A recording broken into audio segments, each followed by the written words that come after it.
Suscríbete a Venganza Perfecta. Ahora, empecemos con esto. El olor a pólvora quemada y agujas de pino es algo que nunca podré borrar de mi alma. Sostenía la mano de mi hijo, sintiendo su pulso aletear como un pájaro moribundo, mientras los hombres que hicieron esto se reían en la entrada. Pensaron que yo era solo un padre afligido con un suéter navideño.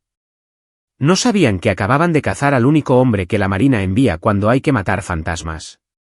Dale me gusta, suscríbete para más historias de traición y comenta tu ciudad o país. Recuerdo cómo se veía la nieve bajo las luces de la calle, pura, blanca y pacífica. Era el tipo de noche en la que se supone que debes preocuparte por si el pavo está seco o si compraste suficientes pilas para los juguetes de los niños. Soy Luis. Durante 20 años, mi mundo fue arena, sangre y el zumbido de un helicóptero Black Hawk. Fui un comando de las Fuerzas Especiales, FES, un maestre con más bajas confirmadas de las que quisiera contar.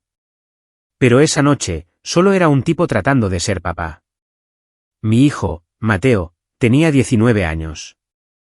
Había llegado a casa de la universidad y había invitado a algunos amigos a una pequeña fiesta de Nochebuena en nuestro sótano. Mi esposa, Clara, estaba arriba conmigo. Finalmente estábamos en un punto donde las pesadillas de mis operativos en la sierra se estaban desvaneciendo.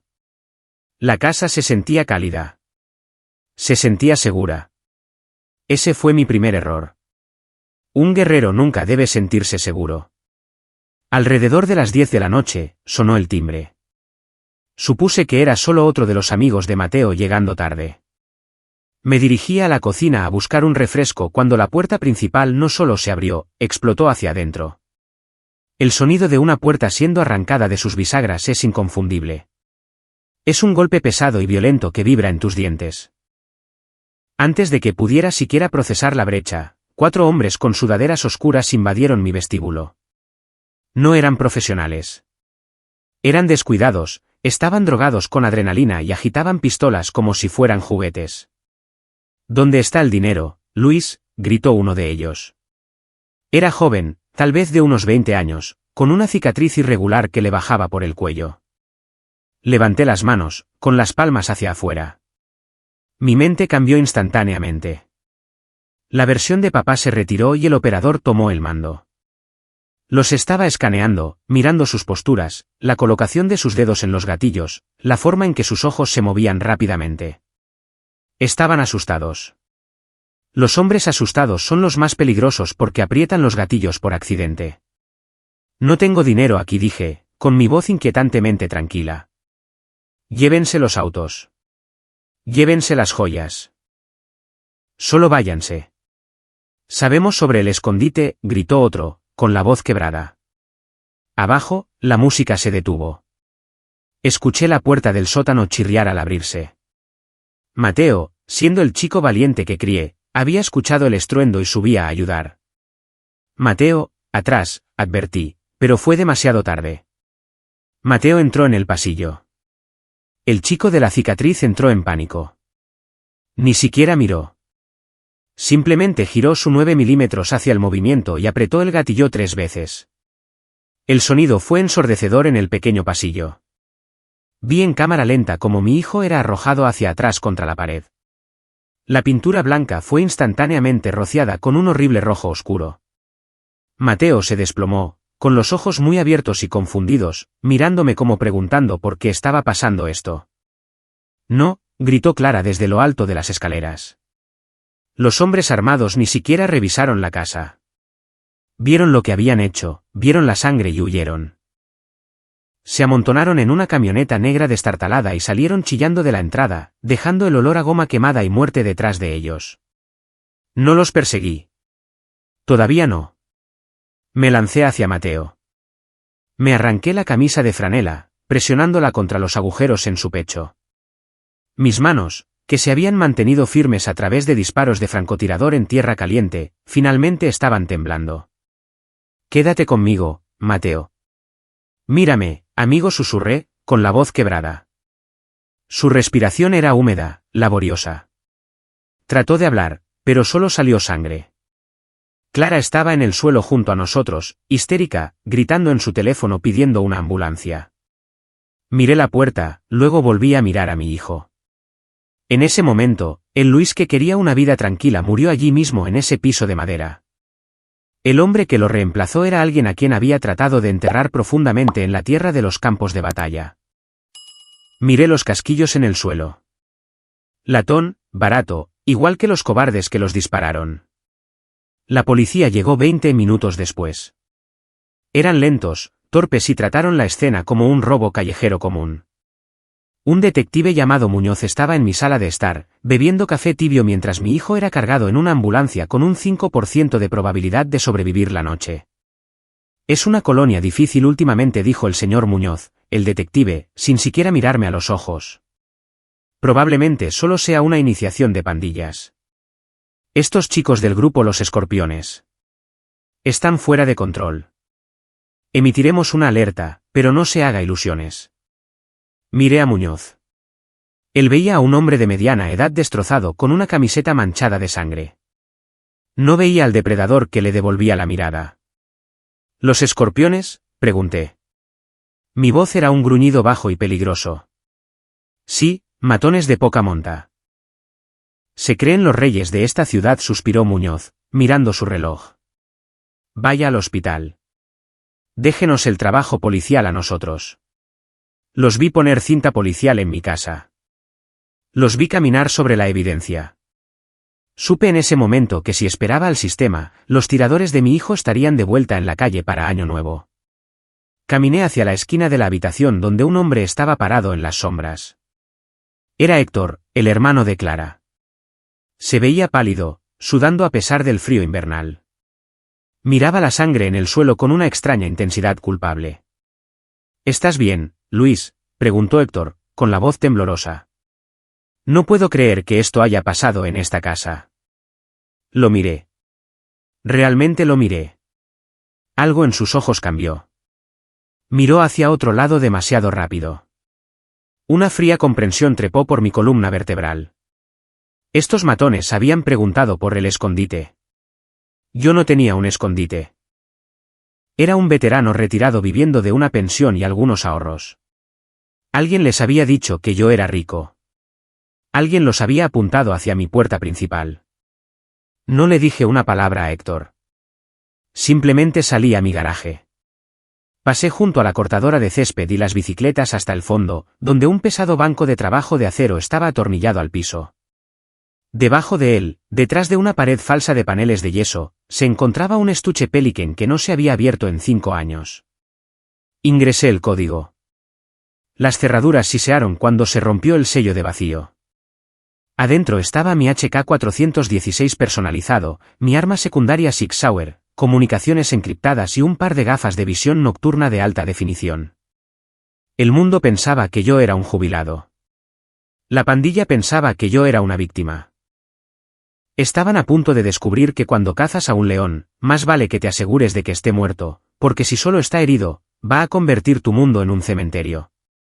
Revisé el cargador de mi pistola, el clic metálico sonando como un toque de difuntos en el garaje silencioso. Mi hijo estaba luchando por su vida en la habitación 402. Y yo estaba a punto de comenzar una guerra que esta ciudad no olvidaría en 100 años. Saqué mi teléfono y marqué un número al que no había llamado desde que dejé la unidad. Soy Luis, dije cuando contestaron la línea. Necesito un rastreo fantasma de una camioneta negra, y lo necesito hace 5 minutos. El aire del hospital olía a cloro y fracaso. Cada vez que las puertas automáticas se abrían siseando, sentía una descarga de electricidad correr por mi columna, mis manos contrayéndose instintivamente buscando un agarre que no estaba allí. Me senté en una silla de plástico que se sentía como si estuviera hecha de hielo, mirando el reloj digital rojo en la pared. Cada segundo era un latido que mi hijo luchaba por mantener. Clara caminaba de un lado a otro en la pequeña sala de espera, su rostro una máscara de ruina surcada por lágrimas. Me miró, sus ojos buscando en los míos algún tipo de consuelo, pero no tenía ninguno para dar. Yo era una cáscara vacía, un arma siendo recalibrada. Para ella, yo era un esposo. Para el mundo, yo era una víctima. Pero por dentro, estaba calculando velocidades del viento, puntos de entrada y la integridad estructural del cráneo humano. Luis, di algo, susurró, con la voz quebrada. Por favor, háblame. Dime que él va a estar bien. La miré y, por un segundo, la máscara se deslizó. Es un luchador, Clara. Tiene mi sangre. No se va a ir a ninguna parte. Era una mentira. Había visto suficientes heridas en el pecho en el campo como para saber las probabilidades. El cirujano había salido hacía una hora, con su uniforme verde salpicado con la vida de mi hijo, diciéndonos que Mateo estaba estable pero crítico. En términos médicos, eso significaba que se aferraba al mundo por un hilo. Y ese hilo se estaba deshilachando. El detective Muñoz entró en la sala de espera, luciendo aún más agotado que en la casa. No venía a ofrecer esperanza. Venía a ofrecer excusas. Se apoyó contra la máquina expendedora, agarrando una carpeta como si fuera un escudo. Encontramos la camioneta, dijo Muñoz, evitando mi mirada. Incendiada en un callejón a 3 kilómetros de su casa. Sin huellas, sin ADN. Estamos revisando las cámaras de seguridad locales, pero estos tipos conocían los puntos ciegos. Los escorpiones, dije, con voz plana. Así es como los llamaste, ¿verdad? Mira, Luis, suspiró Muñoz, finalmente mirándome. Sé quién eras. Vi tu expediente. Pero esto no es la selva ni el desierto. No puedes simplemente salir a derribar puertas. Estos chicos están protegidos por un tipo llamado Víctor. Tiene abogados. Tiene músculo. Y tiene a la mitad de la fiscalía local mirando hacia otro lado. Si intentas jugar al héroe, terminarás en una celda y Mateo no tendrá padre. Me levanté lentamente.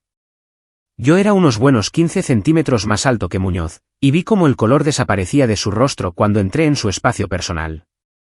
No grité. No amenacé. Solo me incliné lo suficientemente cerca para que viera la mirada muerta en mis ojos. Tienes una placa para protegerte, Muñoz, susurré. Yo tengo 20 años de experiencia haciendo desaparecer gente. Si tu sistema no encuentra al chico con la cicatriz en el cuello en las próximas 12 horas, el sistema se vuelve irrelevante. Muñoz tragó saliva con dificultad, dio un paso atrás y se ajustó la corbata. No hagas ninguna estupidez, Luis. Se dio la vuelta y salió apresuradamente de la sala. Lo vi irse, sabiendo que ya estaba llamando a alguien para advertirles. No era solo perezoso. Estaba aterrorizado. Y los policías aterrorizados suelen estar en la nómina de alguien.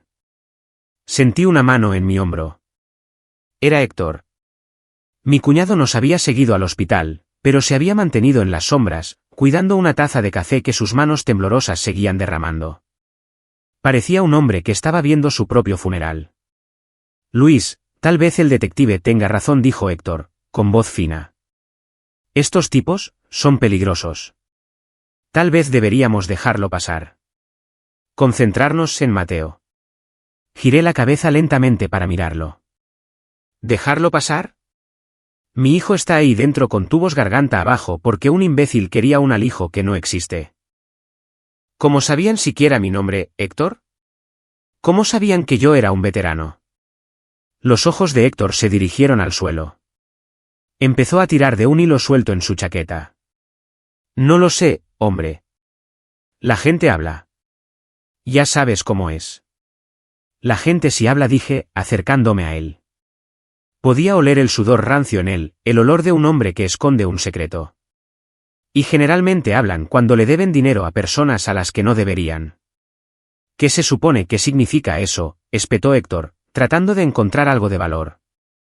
Significa que voy a averiguar quién abrió mi puerta esta noche, dije.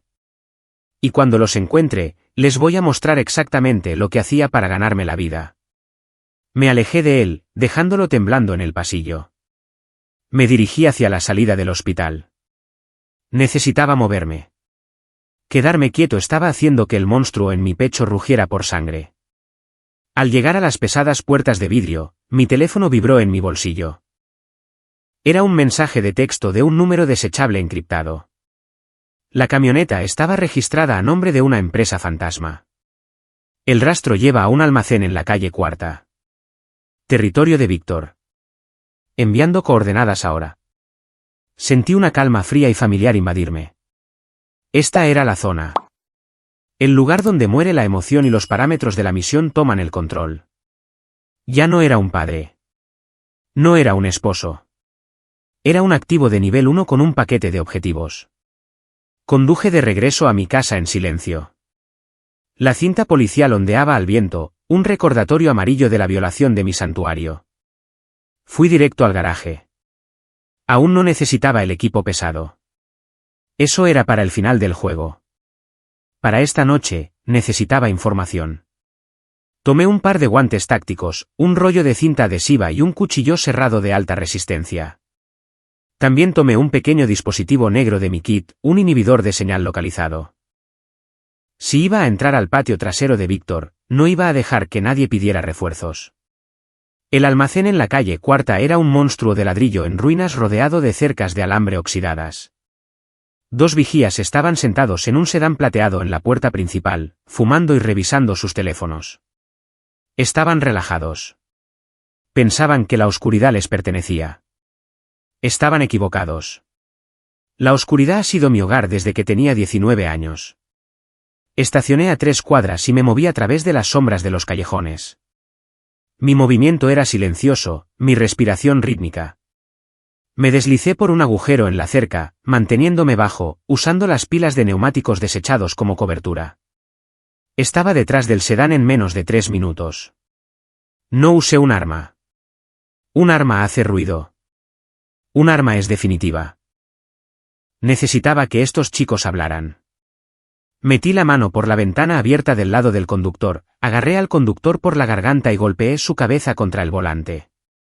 Antes de que el tipo en el asiento del pasajero pudiera reaccionar, yo estaba alrededor del auto.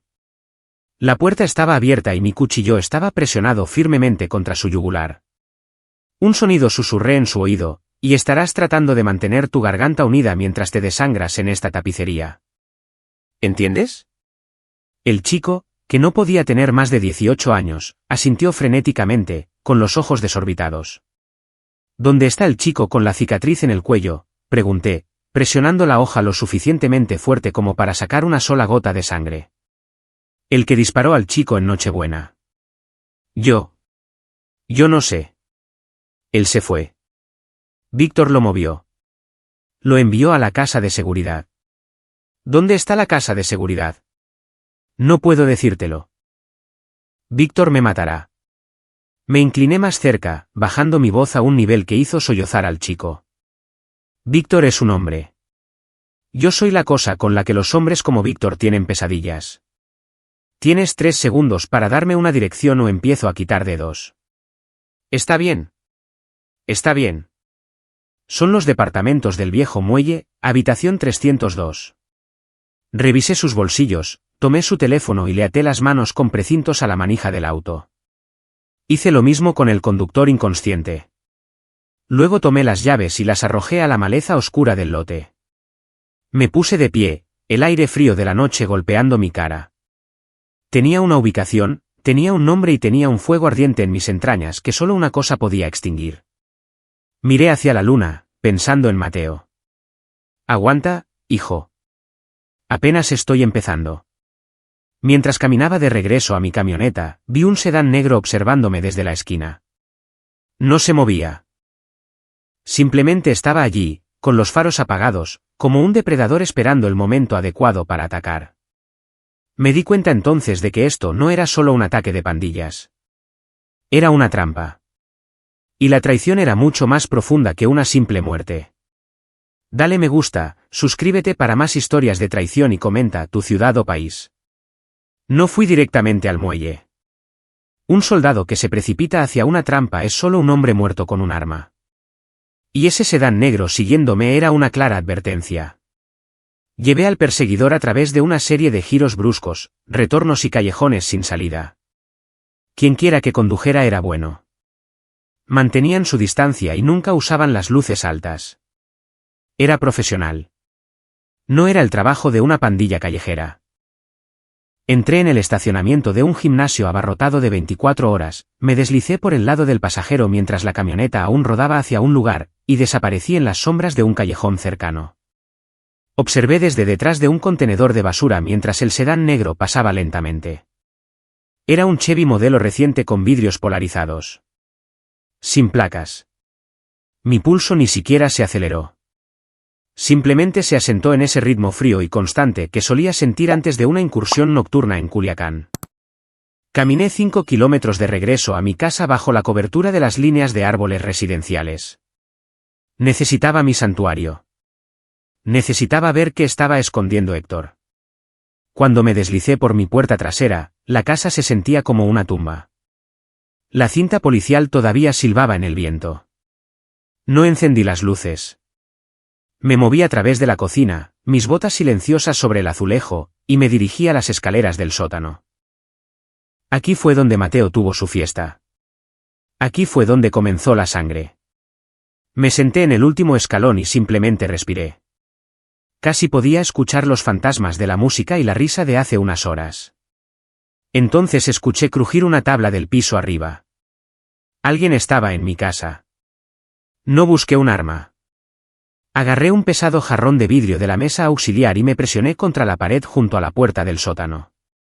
Los pasos eran pesados, desiguales, un andar aterrorizado. La puerta se abrió y una franja de luz de luna iluminó la cara del visitante. Era Héctor.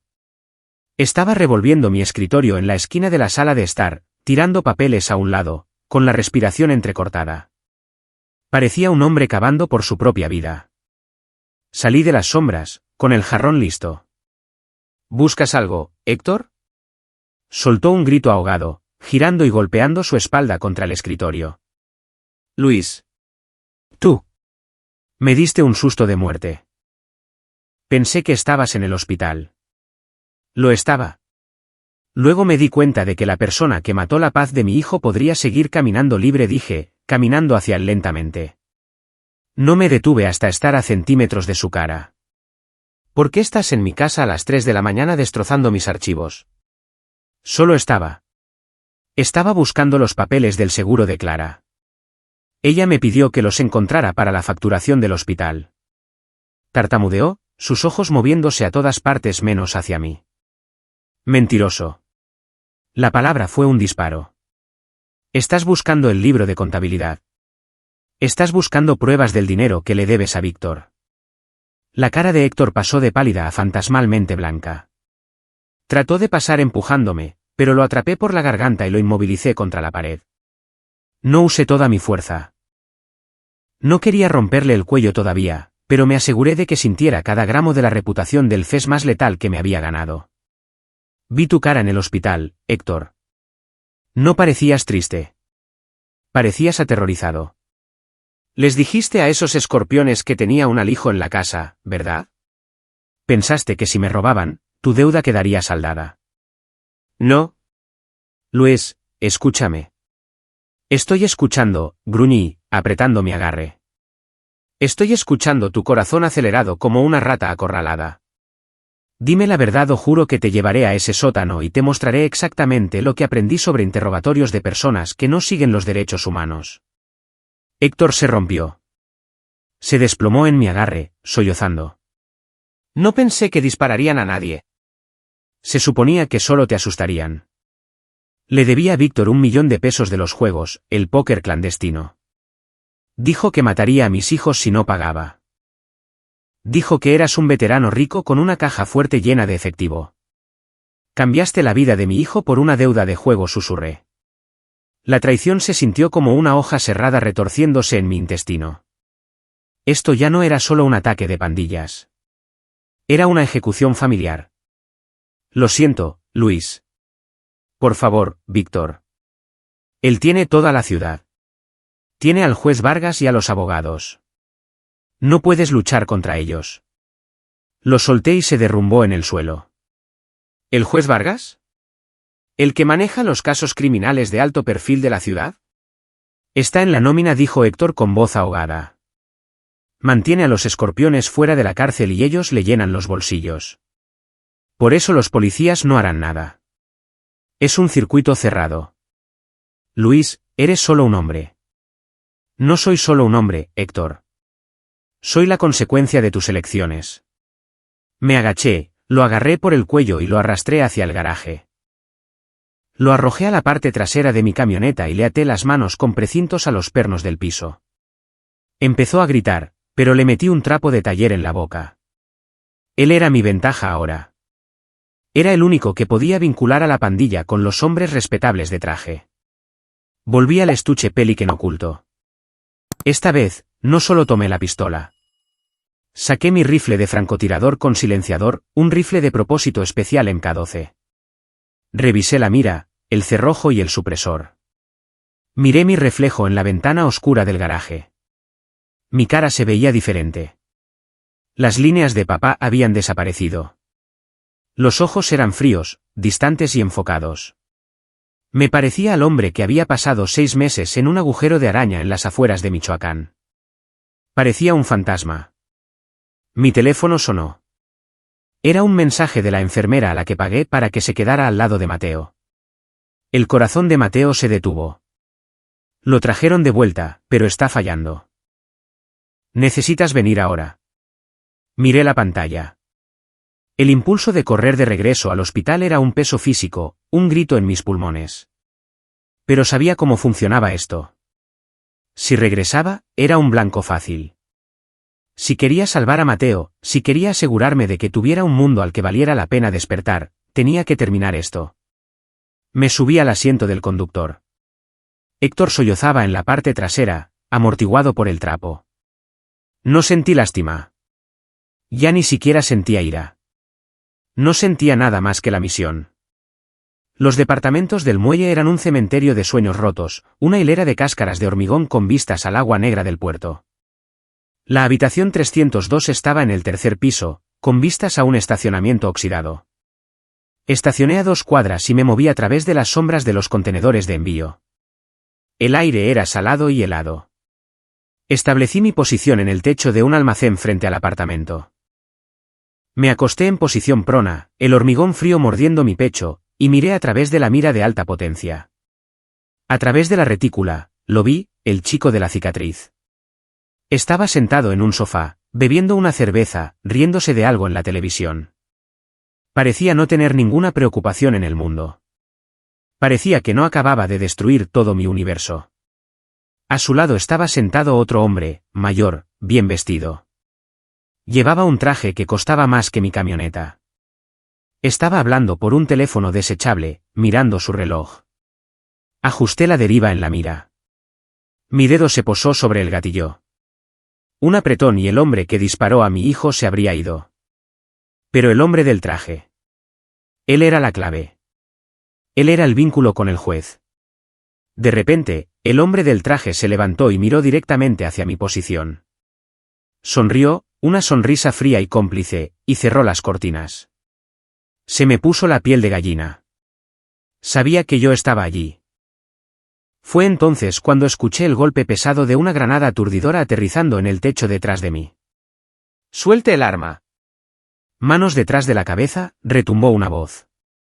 Rodé hacia mi izquierda justo cuando el techo explotó en luz blanca y sonido ensordecedor.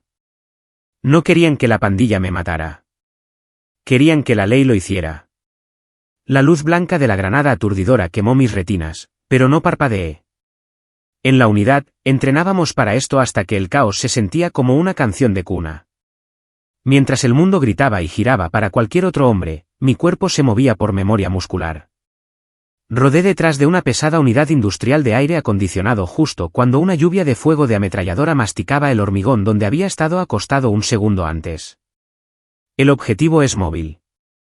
Sección 2, entren, ladró una voz por una radio. Estos no eran matones callejeros. Se movían en formación de diamante. Su equipo era de alta gama y sus armas con silenciador susurraban con precisión profesional. Este era un destacamento de seguridad privada, mercenarios contratados por alguien con un bolsillo muy profundo. Probablemente el hombre del traje que acababa de ver en la ventana. Me mantuve bajo, con mi MK12 colgado a la espalda. En los estrechos confines de un techo, un rifle largo era una desventaja. Saqué mi arma secundaria con silenciador. No necesitaba matarlos a todos. Necesitaba desaparecer. Metí la mano en mi chaleco táctico y saqué un bote de humo, quitando el pasador con el pulgar y rodándolo hacia la puerta de la escalera. Un espeso humo gris de fósforo salió, ahogando el techo. Los mercenarios vacilaron. Tenían visión nocturna, pero el humo resistente al calor es el mejor amigo de un fantasma. Me deslicé por el borde del techo, agarrando una barandilla oxidada de la escalera de incendios, y me balancé hacia el balcón del segundo piso. No me dirigí a la calle. Ahí es donde me esperarían.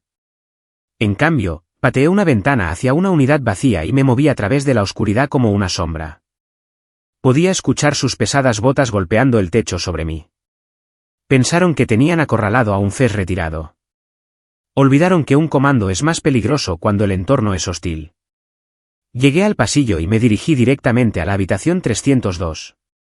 Si me estaban buscando en el techo, el paquete, el chico de la cicatriz, era vulnerable. No llamé. Coloqué una pequeña tira de carga de demolición en el marco de la puerta y retrocedí. La puerta gimió y se abrió. Me deslicé adentro, bajo y rápido, mi pistola liderando la oscuridad. El chico de la cicatriz estaba buscando frenéticamente una escopeta en la mesa de café. Era lento. Era descuidado. Estuve sobre él antes de que sus dedos siquiera tocaran la madera. Golpeé la culata de mi pistola contra su sien, viendo cómo sus ojos se ponían en blanco mientras colapsaba. El hombre del traje se había ido. La ventana trasera estaba abierta, las cortinas ondeando en el viento helado. Había usado al chico como cebo para mantenerme ocupado mientras sus sicarios entraban. Agarré al chico por su sudadera y lo arrastré hacia la salida trasera. Necesitaba llevarlo a mi camioneta. Necesitaba que hablara antes de que los mercenarios se dieran cuenta de que me había escapado de la soga. Llegué al callejón justo cuando una camioneta negra frenó de golpe en la entrada. 2 hombres saltaron, pero fui más rápido. Disparé 2 rondas al bloque del motor, las balas pesadas destrozando el radiador y deteniendo el vehículo. Mientras buscaban cobertura, arrojé al tirador inconsciente en la parte trasera de mi camioneta justo al lado de un Héctor tembloroso. Luis, ¿qué estás haciendo? Nos van a matar a ambos. Héctor murmuró a través de su mordaza. Lo ignoré. Puse la camioneta en marcha y salí disparado del callejón, los neumáticos chillando contra el asfalto. Conduje con las luces apagadas, usando mi mapa interno de la ciudad para navegar por las calles traseras. No volví a la casa. Me dirigí a un viejo astillero abandonado que mi unidad solía usar para entrenamientos no oficiales hace años.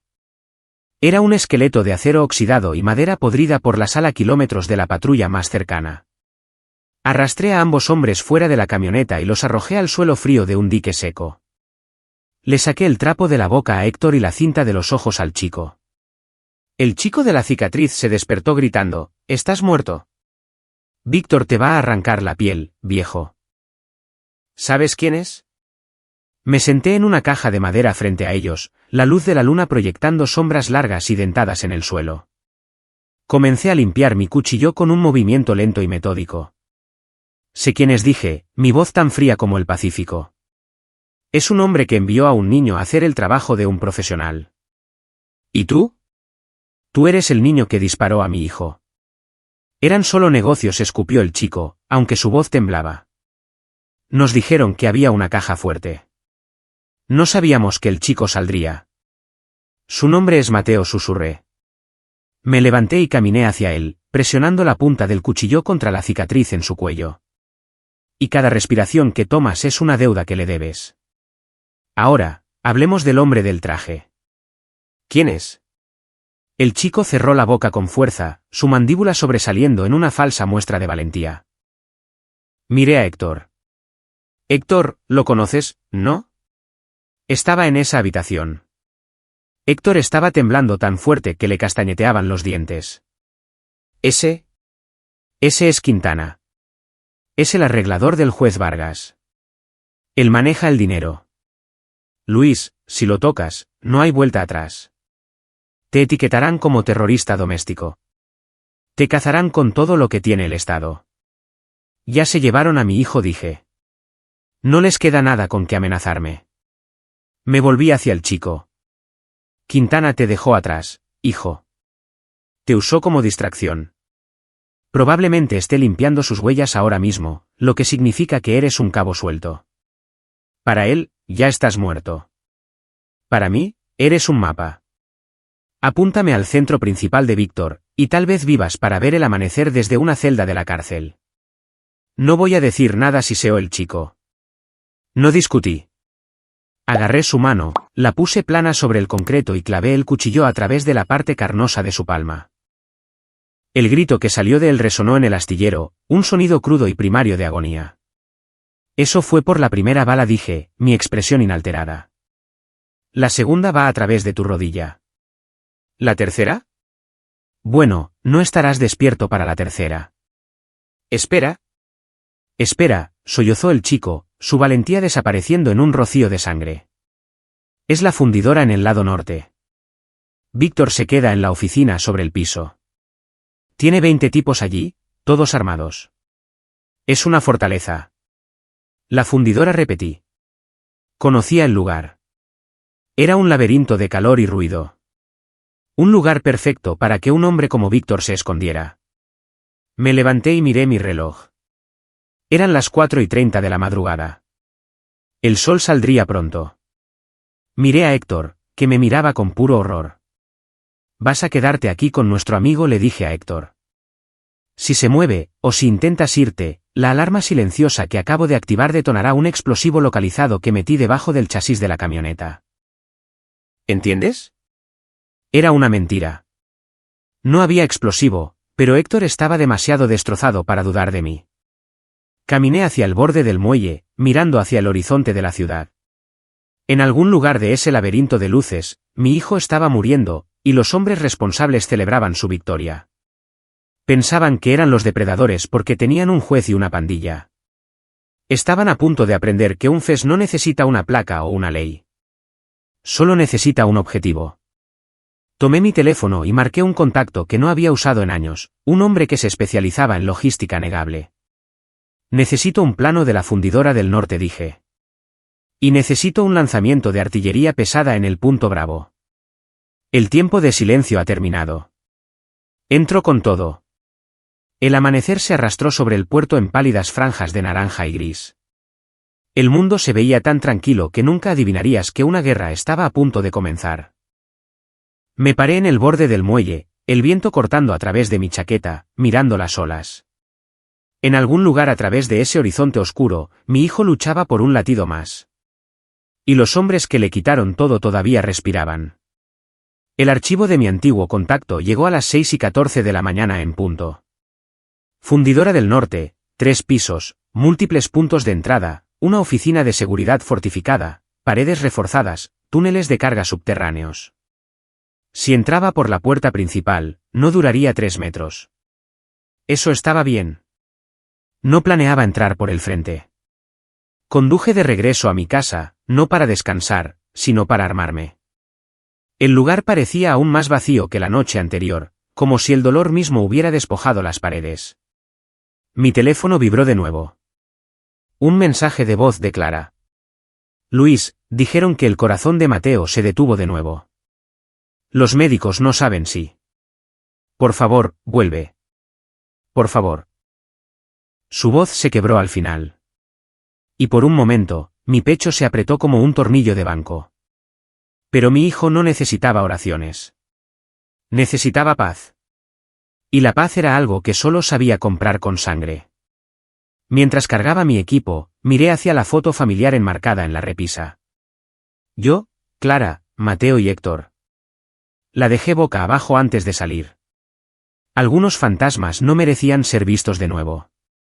Dentro de la camioneta, Héctor estaba desplomado hacia adelante, medio dormido, medio roto. Cuando me vio cargando munición fresca, sus ojos se abrieron como los de un animal atrapado. ¿Realmente vas a seguir con esto?, tartamudeó. Esto ya no es venganza, dije en voz baja. Es corrección. Tragó saliva. No entiendes. Si Víctor muere, no termina. Quintana tomará el control. Vargas lo encubrirá. Así es como funciona. Ellos no tendrán tiempo para adaptarse, lo interrumpí. Cuando yo entre, toda la red se oscurecerá. Agarré su cuello, obligándolo a mirarme a los ojos. Pero antes de irme, Me vas a decir lo que aún no has dicho. ¿Qué tan metido estás con ellos? Héctor trató de apartar la cara, pero hay algo en el silencio que exige la verdad. No fue solo la deuda, susurró finalmente. Clara lo sabía. Eso me detuvo en seco. Continuó, sus palabras saliendo rápido, desesperadas. Ella sabía sobre el préstamo, sobre Víctor. Le dije que estaba en problemas y ella dijo que lo manejaría. Se reunió con Quintana a tus espaldas. Pensé que te lo había dicho. Pensé que te había advertido antes de Navidad. Me alejé, mi mente girando, la rabia y la incredulidad chocando como un trueno. ¿Clare? Se había parado en nuestra cocina esa noche, fingiendo que todo era normal. Fingiendo que no sabía ya que la muerte venía a través de nuestra puerta. Ella dijo que era por tu seguridad, susurró Héctor. Dijo que si hablaba, si te decía, empeoraría las cosas. No respondí. No pude. Había algunas heridas demasiado profundas para las palabras. Subí a la camioneta, el motor rugiendo a la vida. Mientras el sol rompía el horizonte, conduje hacia la fundidora del norte, las chimeneas humeantes del edificio perforando el horizonte como lanzas negras. Las carreteras estaban vacías, silenciosas, la ciudad aún dormida. En las afueras, dejé la camioneta detrás de una fila de vagones de carga abandonados y me acerqué a pie. Silencioso, constante, metódico. Cuanto más me acercaba, más se ralentizaba mi ritmo cardíaco. La parte de mí que dolía, la parte que sufría, retrocedió a ese lugar frío donde solo importaba la misión. A través de los binoculares, vi a los guardias, 8 en rotación, 3 en la puerta, 2 cerca de la sala de calderas, un francotirador en el techo. Había cámaras, pero eran inalámbricas, del tipo que se podía bloquear durante exactamente 22 segundos usando un inhibidor de señal. Me moví cuando el reloj marcó las 7:03. Un rápido lanzamiento de dardo eliminó al francotirador del techo. Su cuerpo se desplomó sin sonido. Escalé la escalera, recuperé su rifle y lo preparé para vigilancia. Debajo de mí, 2 hombres armados hablaban cerca del muelle de carga, su risa resonando débilmente en las paredes de acero. Esperé hasta que el viento cambió, enmascarando el sonido, luego bajé silenciosamente. Una hoja besó una garganta. Un disparo silenciado terminó con el otro. Estaban muertos antes de golpear el suelo. Me deslicé por los pasillos del almacén, óxido, aceite, metal, sudor, y encontré la oficina principal sobre el piso de la fábrica. Detrás del vidrio reforzado, Víctor estaba sentado en una silla de cuero, fumando un cigarro y riéndose por teléfono. Tomé mi posición fuera de la puerta. Una mano revisó el cargador de la pistola, la otra alcanzó la carga de demolición. Mi pulgar se cernía sobre el detonador. Entonces escuché voces desde adentro. Quintana, terminamos de limpiar el desastre del muelle, dije Víctor, su voz amortiguada a través de la pared. El viejo mordió el anzuelo. Probablemente ya esté muerto. Puedes decirle a Vargas que estamos despejados. Luego respondió otra voz, suave, practicada. Era Quintana. Él no se detendrá. Víctor, no entiendes lo que desencadenaste. Ese hombre es un fantasma de los archivos de inteligencia. Lo llaman la Parca. ¿Crees que las balas lo detendrán? No. La única forma de matarlo es antes de que sepa quién sostiene el cuchillo. Y ya lo sabe. Las palabras me cortaron más de lo que esperaba. Lo sabían. Sabían quién era yo. Pateé la puerta. El cigarro de Víctor golpeó el escritorio. Quintana se congeló a mitad de la llamada. Disparé una vez justo por encima de la mano de Víctor. La bala atravesó el teléfono.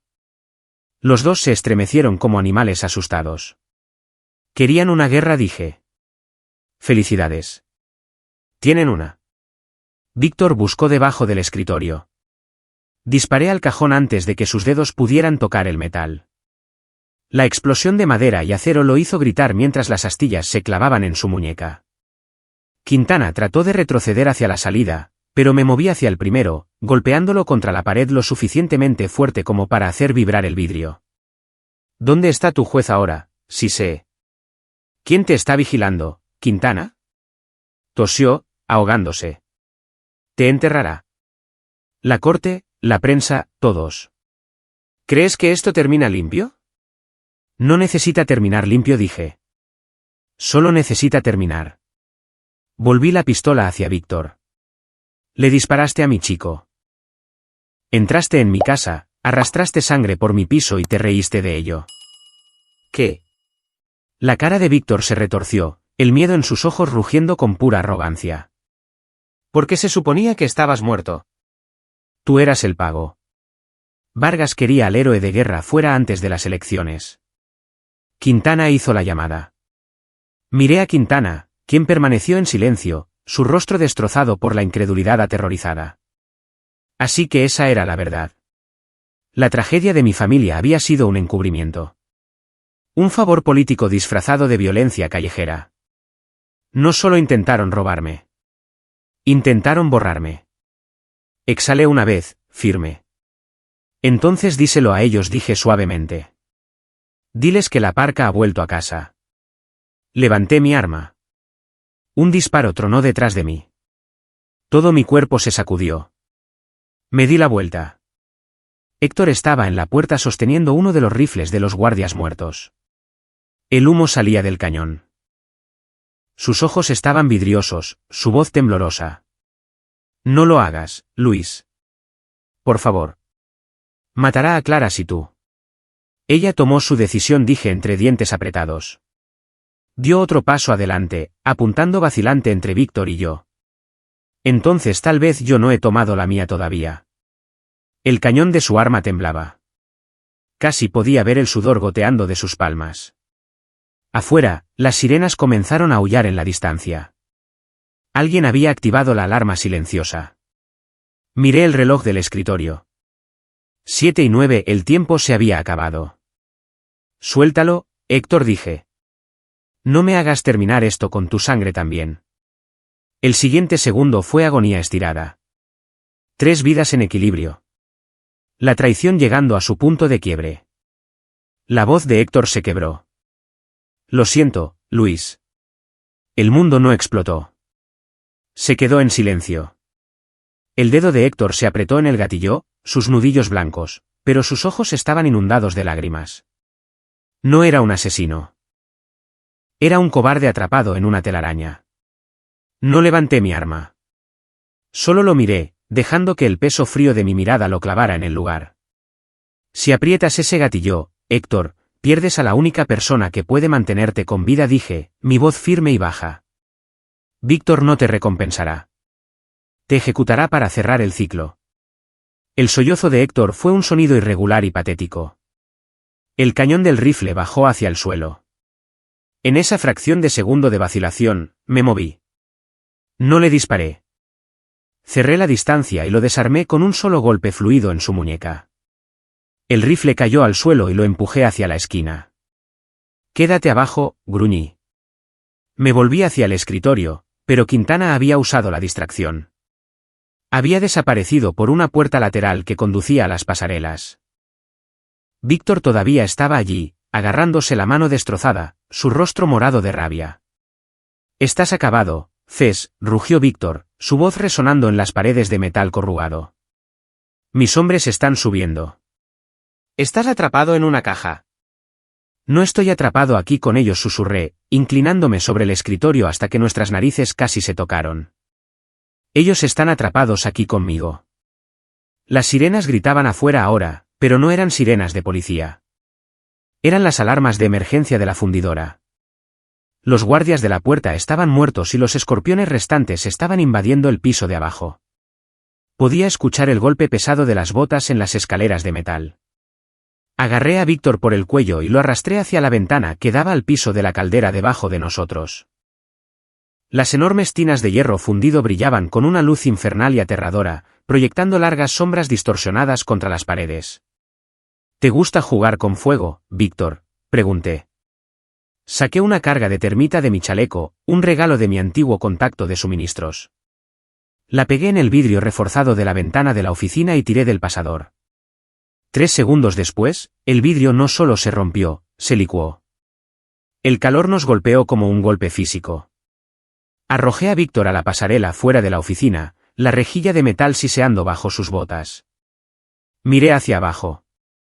12 hombres se desplegaban por el piso, sus armas apuntando hacia arriba. Ahí está. Mátenlo, gritó alguien.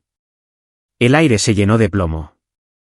Me zambullí detrás de un pesado pilar de acero, chispas volando mientras las balas mordían el metal. No devolví el fuego inmediatamente. Esperé. Conté el ritmo de sus disparos. La mayoría de ellos disparaban a lo loco. Puro amateurismo. Saqué una granada aturdidora y la dejé caer directamente en el centro del grupo. Van. Mientras se agarraban los oídos y los ojos, me puse a trabajar. Esto no era un tiroteo. Era una extracción. Los eliminé con precisión quirúrgica. Un disparo, una caída. Me moví a lo largo de la pasarela, una sombra en el vapor y el brillo naranja, apareciendo y desapareciendo antes de que pudieran rastrear el fogonazo de mi arma. 3 abajo. 5. 7. El piso de la fundidora se convirtió en un cementerio de tipos duros que se dieron cuenta demasiado tarde de que habían buscado pelea con un fantasma. Llegué al final de la pasarela y vi a Quintana. Estaba en la salida de emergencia, marcando frenéticamente un código en un teclado. No usé una bala. Recogí una varilla de hierro desechada y la arrojé como una lanza. No lo mató. Atravesó la carne de su hombro, clavando su costoso traje y su brazo al marco de madera de la puerta. Quintana gritó, un sonido agudo y afeminado que cortó el rugido de los hornos. Caminé hacia él, mis botas resonando rítmicamente en el metal. Víctor se arrastraba en la dirección opuesta, pero no iba a ninguna parte. Me paré sobre Quintana, quien sollozaba y trataba de sacar la varilla. El juez dije: ¿Dónde está la evidencia? El libro de contabilidad del que habló Héctor. En la caja fuerte del club, jadeó Quintana, con la cara brillante de sudor. El club Medianoche, 3er piso, por favor. Yo solo era el intermediario. No hay intermediarios en un asesinato, Quintana. Solo cómplices. Miré hacia la oficina. Héctor se había ido. Se había escapado durante el caos. No importaba. Era un hombre roto. No era el objetivo. Volví mi atención a Víctor. Había llegado a un callejón sin salida en la pasarela, justo encima de la tina de enfriamiento principal. Me miró a mí, luego a la caída, su valentía finalmente reemplazada por el miedo crudo y desnudo de un hombre que sabe que su tiempo se ha acabado. No puedes hacer esto, tartamudeó Víctor. Tengo gente. Tengo. No tienes nada, dije. No lo empujé. Solo me quedé allí. La policía estaba finalmente en las puertas. Podía ver las luces azules y rojas parpadeando a través de las ventanas altas. Tenía minutos antes de convertirme en el villano de las noticias de la noche. Miré a Víctor por última vez. Mi hijo tiene 19 años. Tenía toda una vida. Lo cambiaste por una deuda de juego y un favor político. Te daré el dinero. El doble. No quiero tu dinero, Víctor. Quiero que sientas el peso de cada vida que has arruinado. Di un paso atrás y saqué mi teléfono. Reproduje la grabación que había capturado en la oficina, Víctor y Quintana admitiendo la trampa, la participación del juez y el ataque a mi casa. Presioné enviar a todos los principales medios de comunicación del Estado. El sistema ya no te protegerá, dije. Me di la vuelta y desaparecí en el vapor del piso de la fundidora justo cuando el equipo de asalto irrumpía por las puertas principales. No me quedé a ver el arresto. Tenía una parada más que hacer, el club Medianoche. Mientras salía al aire frío de la mañana, mi teléfono vibró. Un mensaje de texto del hospital. Mateo está despierto. Pregunta por ti. El hielo en mi corazón se rompió solo por un segundo, pero no podía ir con él todavía. Si iba ahora, el juez ganaría. Tenía que terminar la venganza silenciosa. Tenía que quemar el libro de contabilidad. El hospital estaba a solo 8 kilómetros de distancia, pero se sentía como si estuviera en otro planeta. Cada nervio de mi cuerpo me gritaba que girara el volante, que fuera con Mateo, que tomara la mano de mi hijo y le dijera que estaba allí. Pero la parca en mí sabía más. Si iba con él ahora, traería una tormenta de policías y sicarios a su cama. Para protegerlo, tenía que seguir siendo un fantasma. Conduje hacia el centro de la ciudad, con los ojos fijos en el espejo retrovisor. Las noticias ya estaban saliendo. Podía escuchar a los presentadores de radio tropezando con la grabación filtrada, la voz de Víctor, la mención del juez Vargas, la fría admisión de su trampa.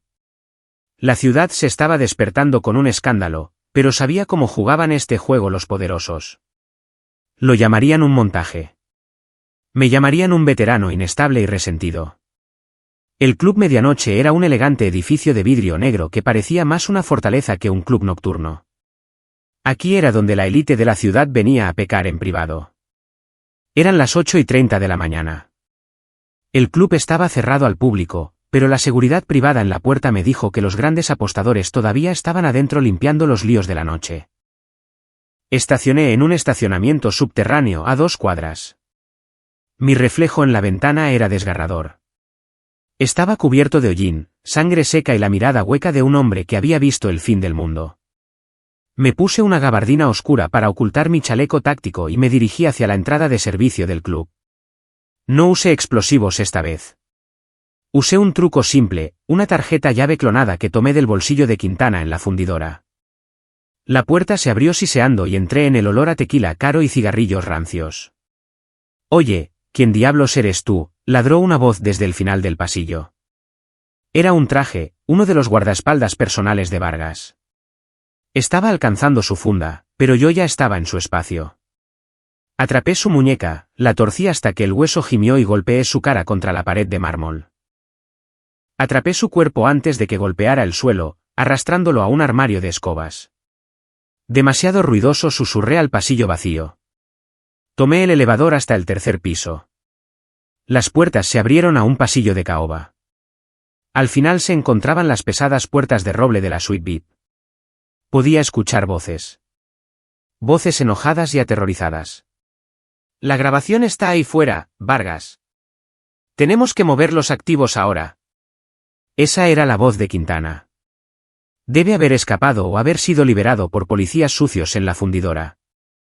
«Cállate», rugió una voz más profunda y refinada. «Juez Vargas. La policía está buscando a Luis. Para cuando nos miren a nosotros, el libro de contabilidad será ceniza y el testigo estará muerto». «¿Enviaste al equipo al hospital?». Mi corazón se detuvo. El mundo se puso rojo. «Sí», respondió Quintana. «Están entrando por el sótano de servicio. El chico no llegará al mediodía». No esperé. No planeé. Pateé las puertas de caoba tan fuerte que las bisagras chillaron. La habitación era opulenta. Pan de oro, terciopelo y el hedor de la corrupción. El juez Vargas estaba sentado detrás de un escritorio enorme, una trituradora zumbando a su lado. Quintana estaba junto a la ventana, con el brazo en un cabestrillo improvisado. Ambos se congelaron. Vargas, un hombre que pasó su vida sentenciando a otros a jaulas, me miró y vio su propia sentencia de muerte escrita en mis ojos. «Tú». Vargas respiró, su rostro volviéndose de un tono gris enfermizo. «Deberías estar en una celda». «He estado en el infierno, juez». «Una celda sería unas vacaciones», dije, mi voz un gruñido bajo y vibrante. «Cancela el ataque en el hospital». «Ahora». Vargas trató de recuperar la compostura, enderezándose la corbata de seda. «No tienes nada, Luis». «¿Una cinta filtrada?». «Cualquier abogado hará que la desechen por coacción». «Eres un justiciero, un asesino. Eres el que va a perderlo todo». «Ya perdí la paz de mi hijo», dije, dando un paso hacia el escritorio. «Ahora solo estoy decidiendo a cuántas personas me llevo conmigo». Apunté mi pistola al pecho de Vargas. «El teléfono. Cancélalos o empiezo con tus rodillas y sigo hacia arriba». «Adelante», se burló Vargas, con un brillo desesperado en sus ojos. «Mata a un juez de la Corte Superior a sangre fría. Mira qué rápido el mundo se vuelve en tu contra. Nunca volverás a ver a tu hijo». De repente, la puerta detrás de mí se abrió. Me di la vuelta, arma levantada, pero no era un hombre armado. Era una mujer, elegante, compuesta, sosteniendo una tableta digital. Era la fiscal de la ciudad, Elisa. Me miró a mí, luego al juez, luego a las pilas de papel medio triturado en el suelo. Baja el arma, Luis dijo suavemente. He estado construyendo un caso contra Vargas durante 3 años. Tengo las escuchas telefónicas. Tengo los extractos bancarios. Si lo matas ahora, se convierte en un mártir. Si dejas que me lo lleve, muere en una jaula, despojado de cada centavo y cada gramo de dignidad. Envió hombres a matar a mi hijo, raspó mi voz, la rabia vibrando en mi brazo. Lo está haciendo ahora mismo. Elisa no se inmutó. Ya llamé a la policía estatal. Interceptaron al equipo en el hospital hace 4 minutos. Mateo está a salvo. Está bajo guardia las 24 horas por personas en las que confío. La tensión en mi pecho se rompió. La pistola se sentía como si pesara media tonelada. Miré a Vargas, que ahora temblaba, dándose cuenta de que su escudo legal finalmente se había hecho añicos. Se acabó, Vargas, dijo Elisa al juez. La justicia silenciosa ha llegado. Bajé el arma. No sentí alivio. Sentí un extraño vacío frío. Caminé hacia el escritorio, recogí el libro de contabilidad restante que no había llegado a la trituradora y se lo arrojé a Elisa. Asegúrate de que nunca vuelva a ver el sol, dije. Pasé junto a ellos fuera del club y salí a la luz cegadora de la mañana. No me importaban los juicios ni los titulares. Tenía una promesa que cumplir. La ciudad estaba en un frenesí, pero el aire alrededor de la finca de Vargas estaba mortalmente quieto. La justicia legal de Elisa se movía a través de los tribunales, pero la parca en mí sabía que los hombres como Vargas siempre tenían un plan de contingencia. Mi teléfono desechable zumbó. Una línea segura de un contacto aún dentro del hospital. Luis, la policía estatal está aquí, pero hay un problema. 2 de los oficiales en el perímetro no pasaron la verificación. Desaparecieron cuando llegaron las unidades reales. Vargas no se está entregando. Está liquidando. Sabía exactamente lo que eso significaba. En el mundo de la corrupción de alto nivel, liquidar significaba borrar a todos los testigos, incluidos los que estaban en camas de hospital y los que sabían demasiado. Vargas ya no estaba en el club. Había huido a su finca privada, una mansión fortificada en los acantilados de la costa norte. Esperaba un helicóptero privado para llevarlo a un país sin extradición. No llamé a la policía. No llamé a Elisa. Este era el momento de película, donde el sistema falla y el soldado toma el campo. Llegué a la finca a las 11:30 de la noche. La lluvia caía a cántaros, un vendaval frío del Pacífico que desdibujaba la línea entre el cielo y el mar. La mansión se sentaba como una corona oscura en el acantilado, rodeada por un muro de piedra de 4 metros y sensores infrarrojos. Ya no era el hombre del suéter navideño. Llevaba ropa de combate negra completa, una carabina HK-416 con silenciador colgada al pecho y las gafas de visión nocturna bajadas sobre mis ojos. El mundo se volvió de un verde digital fantasmal. No rompí la puerta.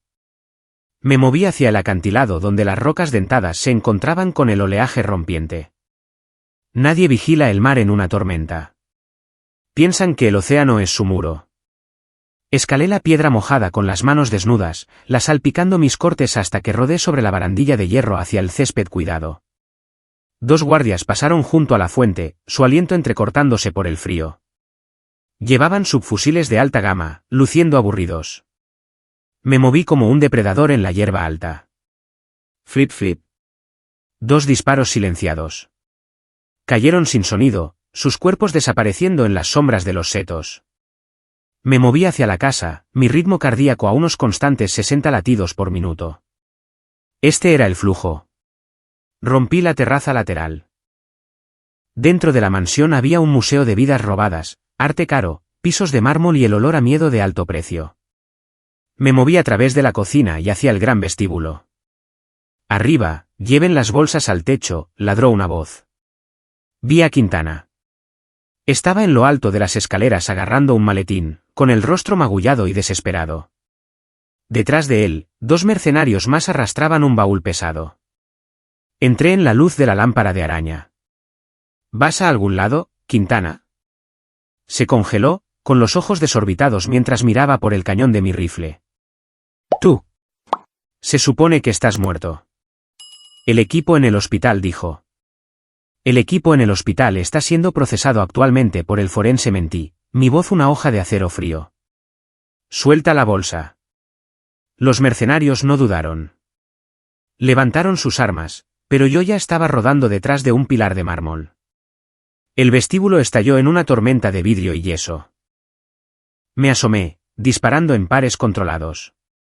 Un mercenario cayó con un disparo en la parte superior del pecho. El segundo se agachó en la biblioteca. Arrojé una granada aturdidora escaleras arriba. La explosión destrozó los cristales de la lámpara de araña, lloviendo vidrio como diamantes. Cargué escaleras arriba a través del humo. Quintana se arrastraba hacia la suite principal, su maletín olvidado. No me detuve por él. Pateé las puertas dobles de la oficina. El juez Vargas estaba parado junto a una caja fuerte de pared, sus manos temblando mientras metía fajos de billetes de 1000 pesos en una bolsa de lona. Me miró y, por primera vez, no parecía un juez. Parecía un anciano pequeño y patético. Luis, espera, gritó, retrocediendo hacia el balcón. Puedo darte nombres.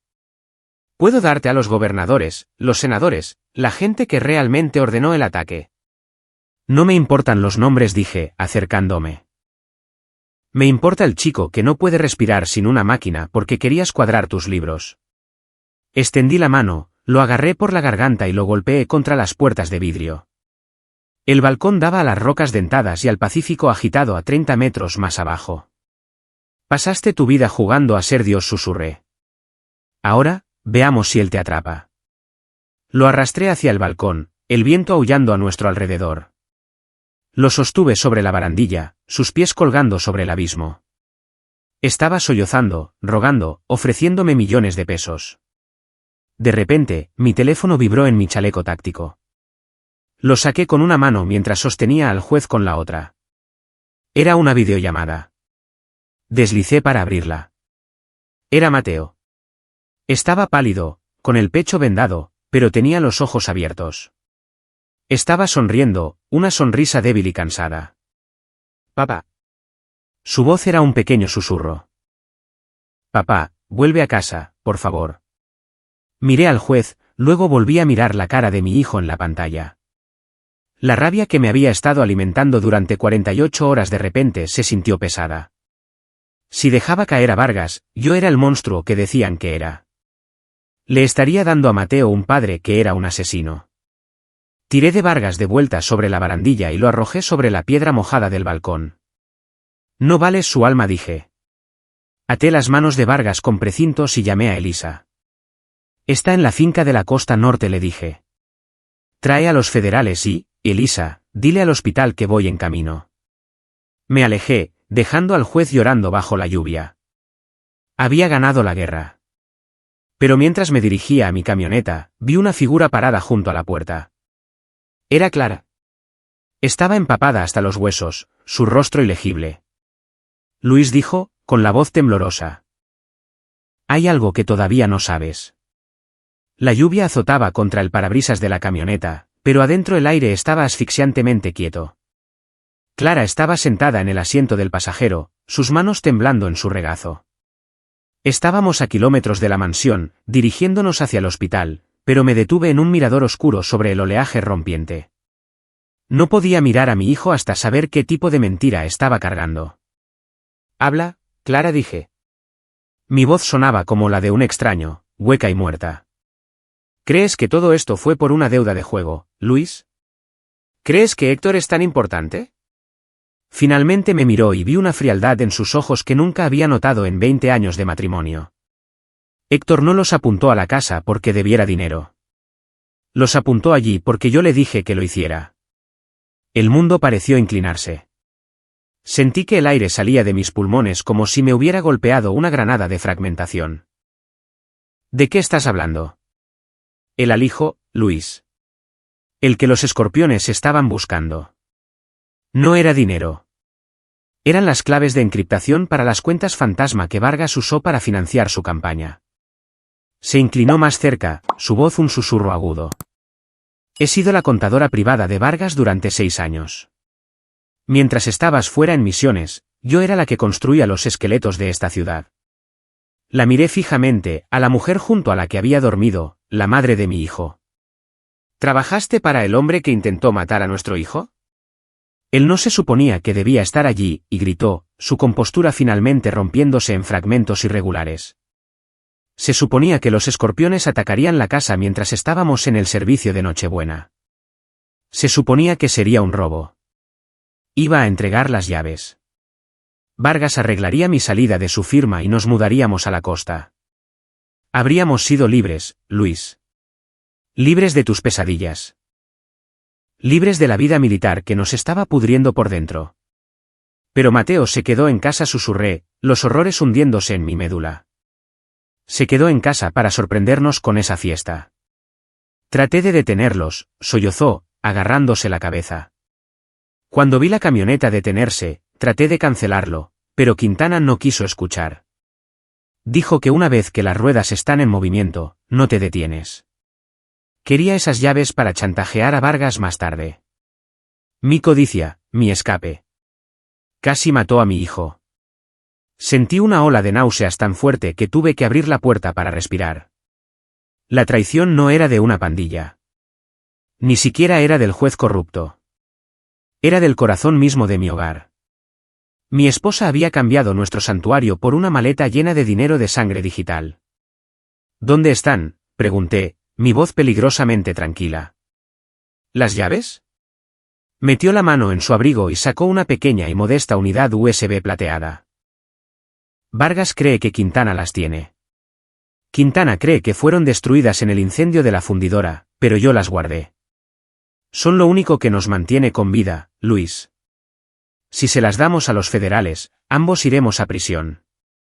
Si las guardamos, podemos desaparecer. Miré la unidad plateada. Representaba las vidas de cada persona que Vargas había aplastado. Representaba las balas en el pecho de mi hijo, y representaba a la mujer que ya no conocía. Ya no hay un nosotros, Clara, dije. Tomé la unidad de su mano. Su rostro se puso pálido. Luis, ¿no? Piensa en Mateo. Necesita una madre. Necesita una madre que no invite lobos a su habitación, respondí. Puse la camioneta en marcha y conduje en silencio. Cuando llegamos al hospital, la policía estatal estaba en todas partes. Vi a Elisa parada cerca de la entrada, luciendo agotada pero victoriosa. No dejé que Clara saliera de la camioneta. Me detuve junto a un sargento que reconocí. Tómela bajo custodia, dije, sintiendo mi corazón como si estuviera hecho de plomo. Es una testigo material y cómplice en el caso de delincuencia organizada de Vargas. Tiene una confesión completa que hacer. Luis, ¿no? Por favor, chilló Clara mientras la sacaban del auto. No miré atrás. No pude. Entré en el hospital, pasé a los guardias armados y entré en la UCI. Mateo estaba allí, apoyado en almohadas. Se veía tan pequeño bajo las sábanas blancas, rodeado por el zumbido de las máquinas. Pero cuando me vio, su rostro se iluminó. Hola, papá, susurró, con la voz rasposa por los tubos. ¿Te ves? Te ves como si hubieras pasado por mucho. Me senté en el borde de la cama y tomé su mano. Estaba cálida. Era real. Estoy bien, amigo. Se acabó. Todos van a responder por lo que pasó. ¿Dónde está mamá?, preguntó. Sentí una lágrima finalmente romper a través de la máscara de piedra que había estado usando. Apreté su mano. El peso de las últimas 48 horas finalmente se derrumbó sobre mí. Ella está lidiando con la policía. Mateo, hay mucho de qué hablar más tarde. Pero ahora mismo, somos solo nosotros. ¿De acuerdo? De acuerdo. Asintió, cerrando los ojos, su respiración constante y pacífica por primera vez. Me senté allí en el silencio de la habitación, el fez más letal de México, sintiéndome como el hombre más débil vivo. Tenía las llaves de la corrupción de la ciudad en mi bolsillo, y los restos de mi vida en el pasillo. Pero mientras veía el pecho de mi hijo subir y bajar, supe que la misión ya no se trataba de venganza. Se trataba de lo que viene después. Se trataba de la justicia silenciosa de un padre que quemaría el mundo para salvar a su hijo, incluso si tuviera que pararse solo en las cenizas. La habitación del hospital estaba llena del suave chirrido rítmico del monitor cardíaco, un sonido que por primera vez en días no se sentía como una cuenta regresiva. Me senté junto a la cama de Mateo mientras la primera luz de una nueva mañana se filtraba a través de las persianas. La tormenta había pasado, dejando la ciudad limpia, aunque sabía que el barro que había descubierto tardaría años en asentarse. Elisa entró en la habitación en silencio, sosteniendo una taza de café que no había tocado.